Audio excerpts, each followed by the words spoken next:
High বন্ধুরা, কেমন আছো? আশা করি তোমরা সকলে ভালো আছো। তোমরা সকলে সবসময় ভালো থাকবে, এটা চাই, আমি দোয়া করি যে তোমরা সকলে সবসময় ভালো থাকবে।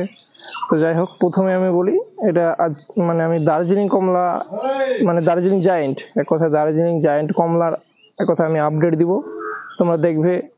আর জালি কিন্তু অনেক মোটা হয়ে এখনো পর্যন্ত ঝরে আছে। তারা প্লিজ আমার ভিডিওটা যদি দেখেন, হয়তো উপকার আসবে।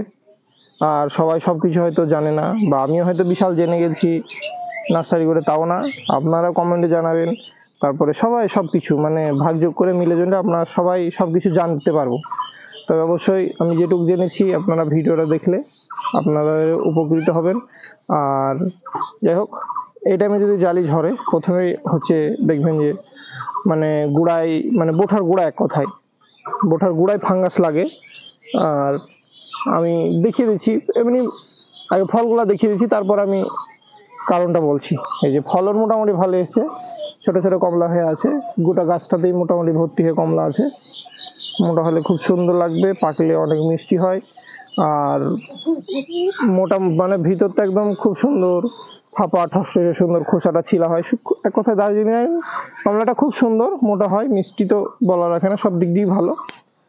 তবে একটা দিক, এই কমলা জাতীয় জিনিসগুলো, ম্যান্ডারিন প্রজাতি মানে কমলা, পাকিস্তানি কমলা, দার্জিলিং জায়েন্ট, ভুটানি বলেন, এগুলা কিন্তু দেখা যাচ্ছে অনেক সময়, আমি দেখলাম একটা জালি এখানে দেখতে পাচ্ছেন, এই যে এরকম মোটা হয়েও কিন্তু ঝরে আছে হলুদ হয়ে।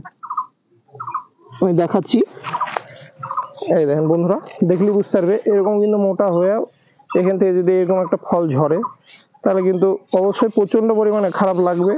আর খারাপ লাগারই কথা, কারণ এই কমলা তো এখন অনেক মোটা হয়ে গেছে, ম্যাচিউর হয়ে গেছে।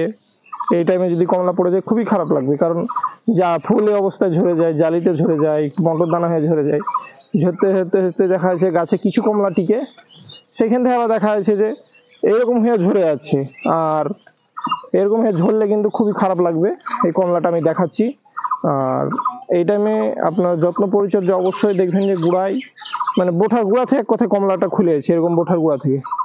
সেটা যে মেন কারণ দেখা যাবে যে বোরন আর কিছু খাদ্যের অভাবে। এখানে অবশ্যই আপনারা মোবোমিনটা স্প্রে করবেন, মাঝে মধ্যে মোবোমিন স্প্রে করবেন, মাঝে মধ্যে ক্যালসিয়াম জাতীয়, ক্যালসিয়াম জাতীয় যে কোনো জিনিস, মানে দোকান থেকে এক কথায়, ফার্টিলাইজার দোকান বা বিষের দোকান থেকে এক কথায় ক্যালসিয়াম জাতীয় জিনিস সবজিতে দিও, ভালো ক্যালসিয়াম স্প্রে করবেন, মোবোমিন স্প্রে করবেন।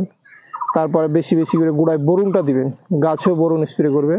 তাহলে কিন্তু দেখা যাচ্ছে যে এই জালিটা অটোমেটিক মানে ঝরা বন্ধ হয়েছে। নাহলে এরকম মোটা মোটা জালি হয়েও দার্জিলিং জায়েন্ট কমলা বলেন বা অন্যান্য কমলা, কিন্নু কমলা, কিছু দু একটা কমলা বাদ দিয়ে এখন পর্যন্ত জালি ঝরছে। এই জালিকে রুখার জন্যে আপনারা মানে মগন স্প্রে করবেন, বরুণ স্প্রে করবেন, গোড়াতে বরুণ দিবেন, তারপর ক্যালসিয়াম জাতীয় গাছের জিনিস দিবেন। তাহলে দেখা যাচ্ছে যে পোঠা থেকে আর খুলে পড়বে না। আর অবশ্যই মাঝে মধ্যে কিন্তু অ্যান্ট্রাকলটা স্প্রে করতে হবে, মানে ফাঙ্গিসাইডেরও কাজ আছে। মাঝে মধ্যে ফাঙ্গিসাইড মানে অ্যান্ট্রাকল বা যে কোনো জিনিস, এক কথায় ফাঙ্গিসাইডের দিক দিয়ে অ্যান্ট্রাকল বা সাপ বা ব্লাইটক্স কপার এইসব স্প্রে করতে পারেন। তো বেশি বেশি করে অ্যান্ট্রাকলটা দিবেন, তাহলে হবে। তো যাই হোক, আর গুড়াই ডিএপি, পটাশ, এগুলা মানে সীমিত, খুব সীমিত পরিমাণে দিবেন, মাঝে মধ্যে 1 চামচ করে। তাছাড়া হাড় গুঁড়ো দিবেন, শিংকুচি দিবেন, এই দিয়ে গাছে আপনার কমলাতে ভর্তি হয়ে যাবে। অবশ্যই এই টাইমে গাছের খুব জল টান হয়, আপনারা মানে জলের ব্যবস্থাটা খুব মানে সবসময় দেখে রাখবেন। গোড়া মানে সকালে শুকিয়ে গেলে তাও জল দিবেন, বিকাল হতে হতে শুকিয়ে গেলে তাও জল দিবেন। মানে অতিরিক্ত রোদ গরমের টাইমে জলটা দিয়ে বাদ দিয়ে আপনি সকাল সন্ধ্যে 2 বেলায় দিবেন। না 2 বেলা দেখবেন যে জল লাগবে, কমলা গাছ বা মৌসুমি গাছ বড় যখনই আসবে। তো যাই হোক, মেন হচ্ছে জলটা মেনটেন করবেন, তাহলেই হবে। আর ভিডিওটা আমি খুব লম্বা করছি না, এই অবধি শেষ করছি, নেক্সট ভিডিওতে আবার আসছি।